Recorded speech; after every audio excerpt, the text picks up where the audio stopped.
তামিলনাড়ু, কেরালা, চেন্নাই আসতে চাচ্ছ, অবশ্যই তুমি এই ভিডিওটা দেখে তোমরা নিজের নামে টিকিটটা করে তারপরে আসো। কারণ একটা টিকিটের পাশে, একটা রিজার্ভেশন সিটের পাশে 5টা করে ওয়াটিং লেগে আছে। ঠিক আছে, আমি এখন তোমাদেরকে আমি ব্যাক ক্যামেরা দেয় তোমাদের আমাদের ট্রেন নাম্বার কিছুগুলা নজরা দেখার চেষ্টা করতে আছি। ঠিক আছে,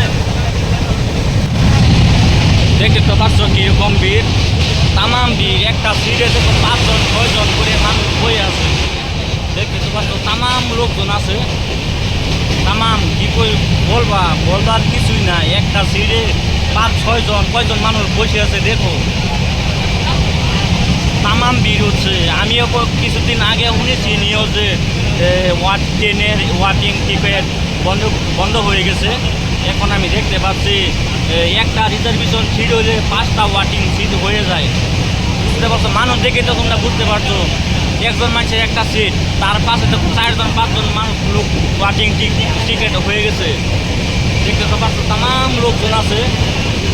রাত হলে শৈবার জায়গা পাওয়া যায় না, নিচে উঠবে যা আছে শৈবার জায়গা পাওয়া যায় না। দেখতে পাচ্ছ দারুণ। আর যে ওয়াচিং টিকিট আইবার চেষ্টা করতেছো বর্তমান যুগে, কারণ ইলেকশন গেছে, বর্তমান 2-3-4 দিন হয়েছে ইলেকশন গেছে, তার জন্য তামাম ভিড় হচ্ছে ট্রেনে এখন। তাই বলছি যে কেরালা, তামিলনাড়ু, চেন্নাই, মুম্বাই আইতে চাচ্ছ, তোমরা নিজের নামে টিকিট কাটতে পরে আসবা তোমরা, কারণ ট্রেনে এখন তামাম ভিড় হচ্ছে। ঠিক আছে, আজকের জন্য ভিডিওটা এই পর্যন্তই। ভিডিওটা অবশ্যই ভালো লাগলে যে আমার ফেসবুকে দেখতেছ ফলো করে নিয়ে, যে আমার ইউটিউব চ্যানেল দেখতেছ চ্যানেলটা সাবস্ক্রাইব করে নিয়ে দয়া করে। আজকের জন্য এই পর্যন্তই।